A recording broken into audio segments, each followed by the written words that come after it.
Es un gusto estar con ustedes. Soy Paula Jiménez Correa y les doy la bienvenida a Así es Asia, el magazine quincenal de France 24 que aborda las múltiples realidades de este continente. Estos son nuestros titulares. Se cumplieron 6 meses desde que Japón inició el vertido al Océano Pacífico de aguas radiactivas de la planta nuclear de Fukushima, afectada por un terremoto y posterior tsunami en 2011. ¿Cómo va el proceso hasta el momento? Lo analizamos con un experto nuclear que hace parte del grupo que supervisa actualmente este procedimiento. En India, los agricultores se mantienen en pie de lucha frente al gobierno al que exigen un precio de apoyo mínimo para todos sus cultivos. Estas movilizaciones llegan en un momento neurálgico para el primer ministro que busca en las próximas elecciones un nuevo mandato. Inédita crisis sanitaria en Corea del Sur por cuenta de la huelga de miles de médicos en formación que rechazan incrementar los cupos de estudiantes en las universidades. El gobierno les ha dado un ultimátum para que vuelvan a sus puestos o de lo contrario habrá consecuencias.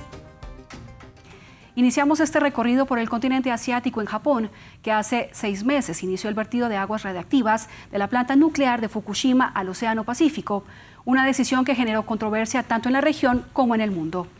El Organismo Internacional de Energía Atómica, el OIEA, dio su aval a este procedimiento, señalando que cumplía con los estándares internacionales de seguridad. Ya se inició la cuarta descarga en la que se vertirán unas 7.800 toneladas de agua en el transcurso de 17 días, tal como se ha hecho en las 3 fases anteriores. De esta manera se estima que TEPCO, el operador de la central nuclear, alcanzará 31.200 toneladas de agua liberada.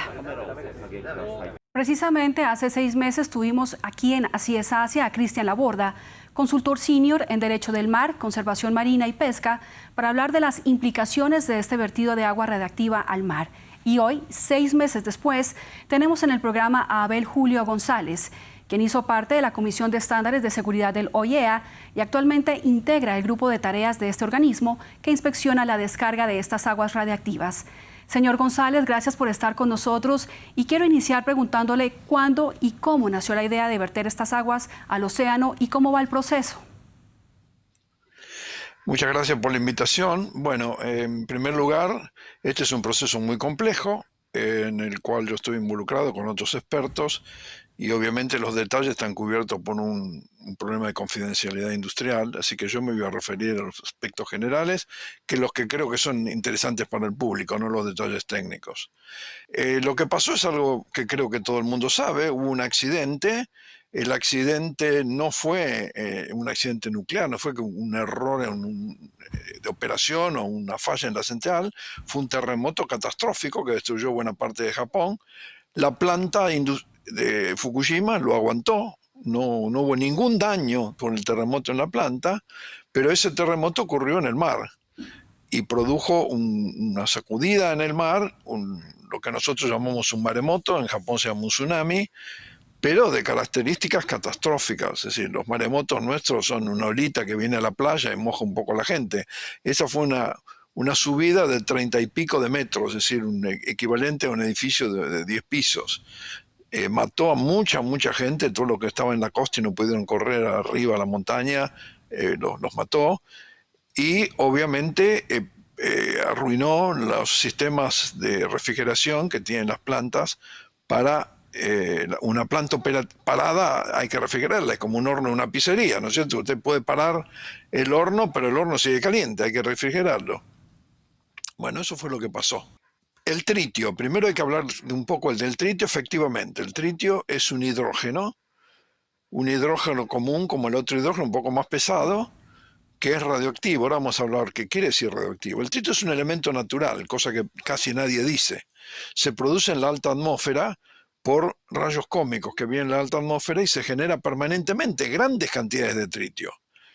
No estamos bañados en tritio, porque la Tierra tiene muchos millones de años de existencia, simplemente porque el tritio decae. Entonces ha llegado a un equilibrio, pero en el mar está lleno de tritio, en la Tierra está lleno de tritio, etc. Y el tritio es radioactivo, emite una radiación, pero que no tiene nada que ver con las radiaciones comunes. La radiación común atraviesa su cuerpo, ya lo sabe cuando se saca una rayo de rayos X, y eso que los rayos X son de baja intensidad. Sin embargo, la radiografía sale. Bueno, poca gente sabe que la radiación del tritio no puede atravesar ni siquiera una célula del tejido. Tiene un alcance de 6 milésimas de milímetro. Y las células tienen 10 milésimas de milímetro. Así que no puede atravesar ni siquiera una célula.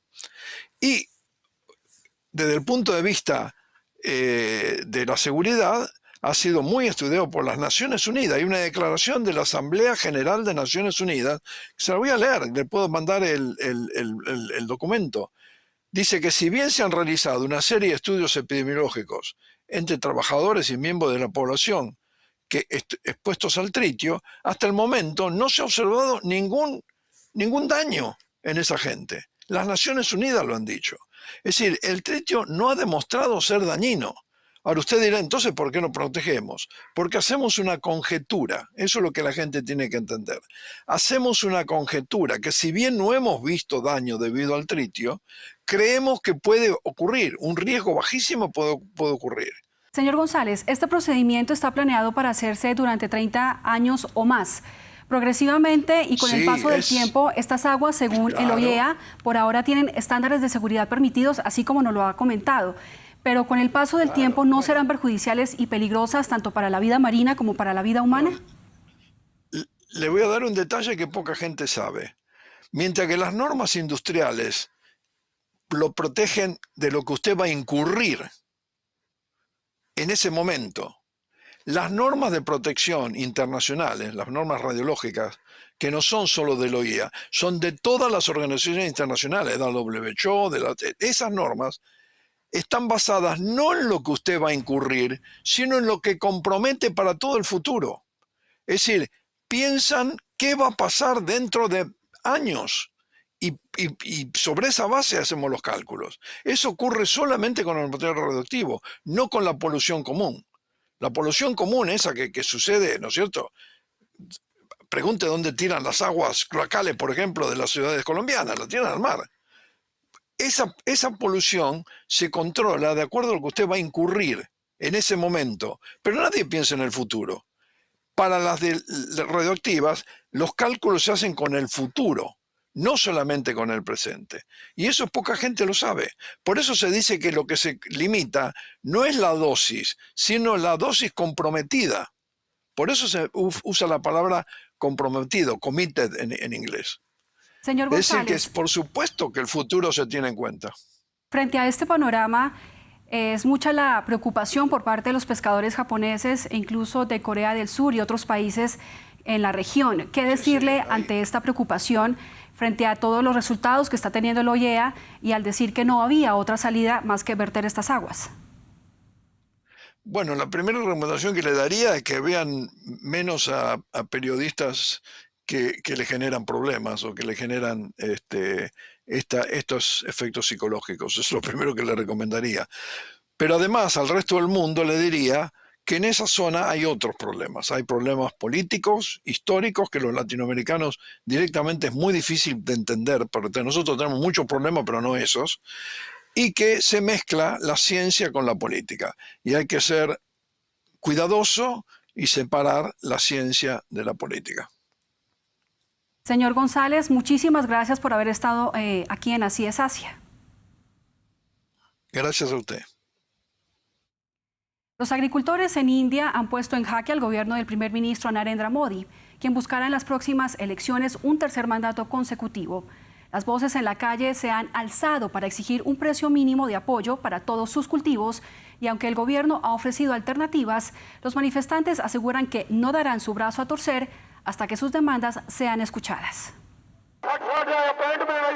Con el fin de evitar la llegada de miles de agricultores de Punjab y Haryana a Nueva Delhi, la capital de India, la policía ha bloqueado los principales accesos. La estrategia no ha sido la mejor. Reprimir con gases lacrimógenos el avance de los trabajadores que exigen al gobierno del primer ministro Narendra Modi una legislación que garantice el precio mínimo de apoyo para toda la producción de sus cosechas. No aceptan nuestras demandas y sean cuales sean los sacrificios necesarios, estamos preparados, no tenemos miedo y nos quedaremos aquí. En la actualidad, el gobierno protege los productos agrícolas frente a cualquier descenso drástico en los precios, estableciendo un precio mínimo de compra en algunos cultivos esenciales.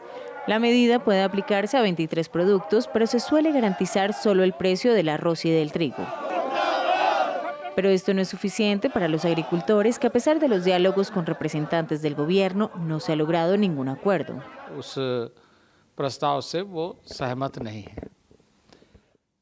No aceptaron la propuesta. Sin embargo, este diálogo y conversación debe continuar y encontrar una solución pacífica.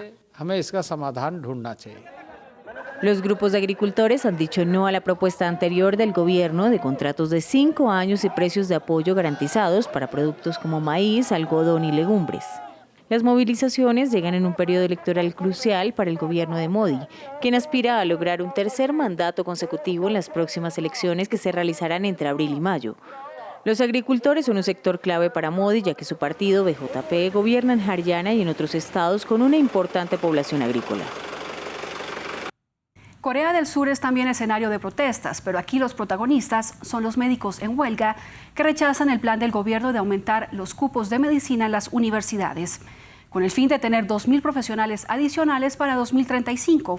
Pero los médicos exigen que la discusión apunte a mejores salarios y condiciones laborales. Ramiro Cuevarberena nos cuenta más.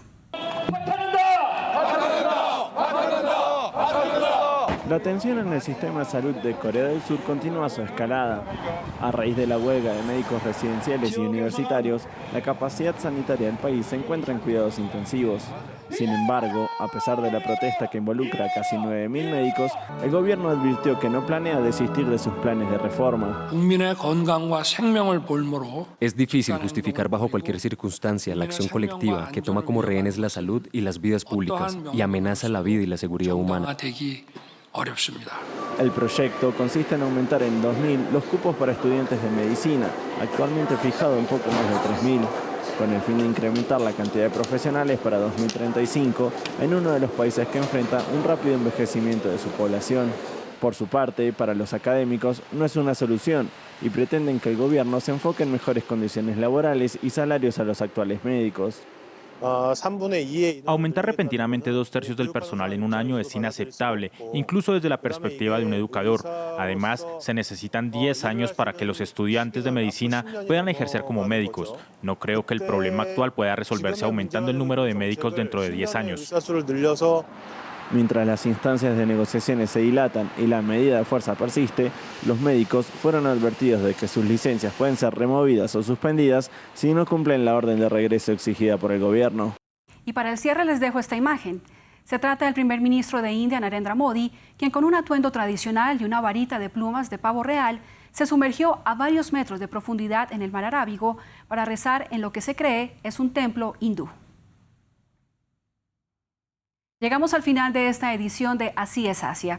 Muchas gracias por acompañarnos y los invito a enviar sus comentarios en la cuenta de X que aparece en sus pantallas y a seguir toda la información en nuestra página web france24.com. Y no olviden nuestra cita quincenal.